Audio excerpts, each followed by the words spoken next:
I know you're a big proponent for continuing to learn, right? And that's why you've created a lot of different resources in Hawaii. But as you did all of this, how did it transform into you getting the full-time position and becoming the head strength and conditioning coach? I think we continued to push through with myself and Coach Saruda.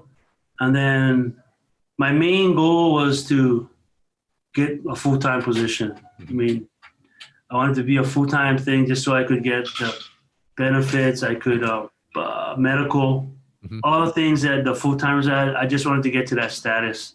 And I just kept working. And I was praying one day that I would finally get it. And I think I talked to Coach Lumpkin. I remember Coach George Lumpkin one day. Yes. So he was my football coach, and he was coaching the same time. And he asked me, Tom, what are you trying to do, Tom? I said, Coach, I'm just trying to get to a full-time status so I can continue to do this. And may get to that next level so I can be a little bit more stable in my job. So I can continue to do this and put in the work and the hours. And he asked me that, and I told him that I think he was a big proponent for me moving forward, because I think he's seeing the work I did, the passion I had for the program, and the hard work I put in for the teams, all the different teams.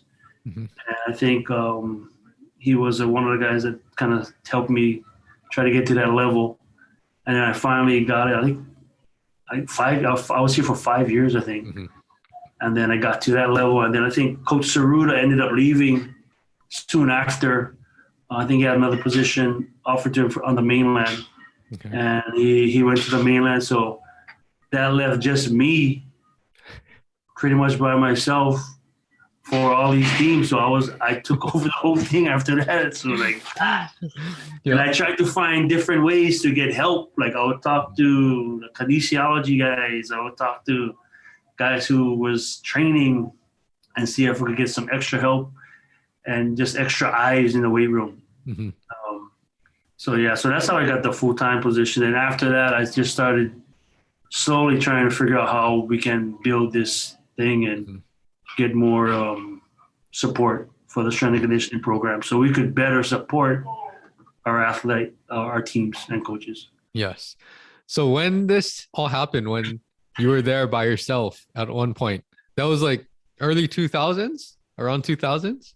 No, this was like 98, 99. Okay, late 90s. 90s.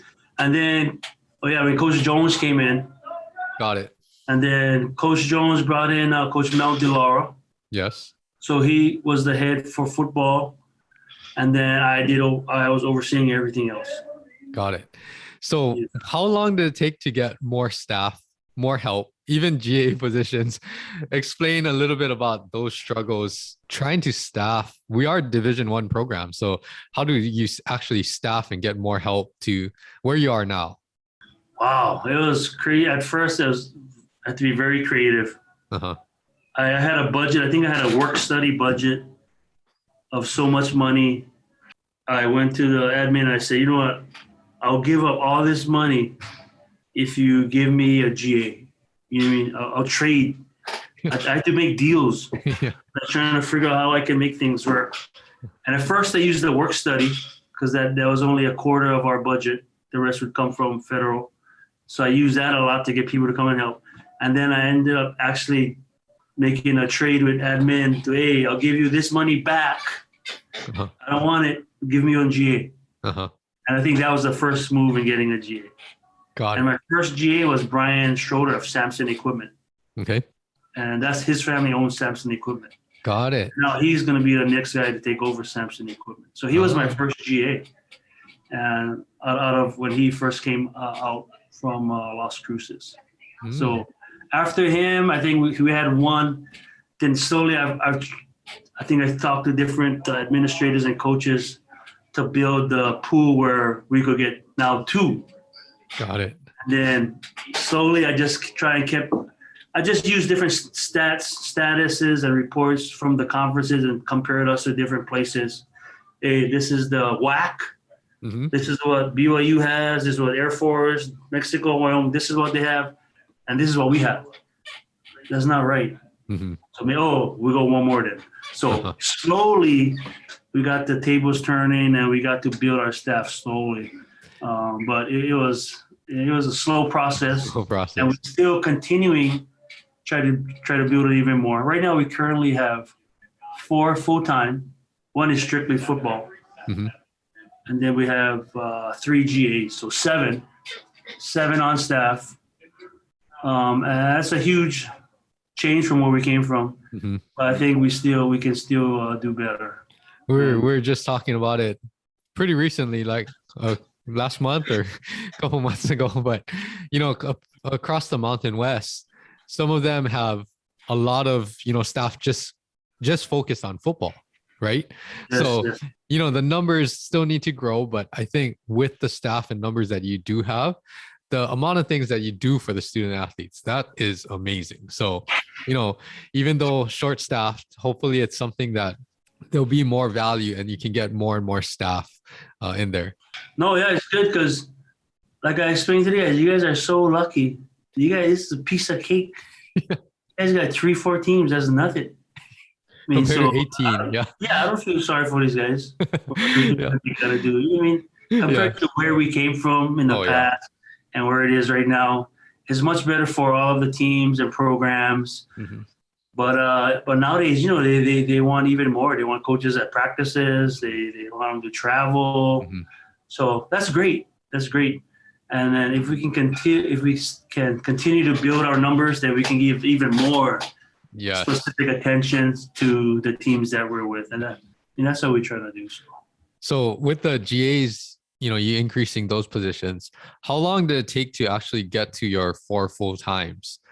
Was that a long time that you were just with 2 full times, and is that more of a recent thing, or that was a long time? I think we just added that third.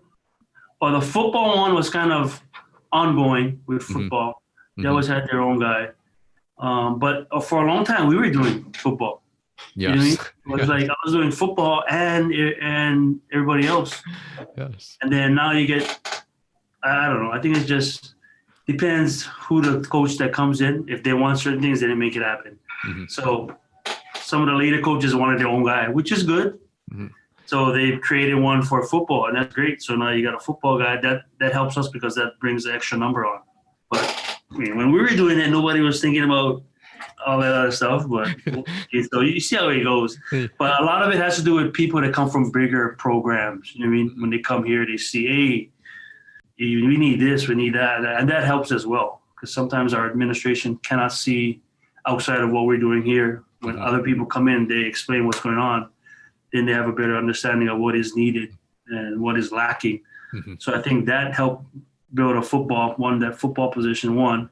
And I think our third full-time, we probably got like maybe 3 or 4 years ago. That's it. Yeah. So not too recently. Not too. Yeah. So yeah. Within the last 5 years, I think we got all those things. Yes. Yeah. So it's definitely been a slow process, but it's going in the right direction. So that's all that, I know that you want.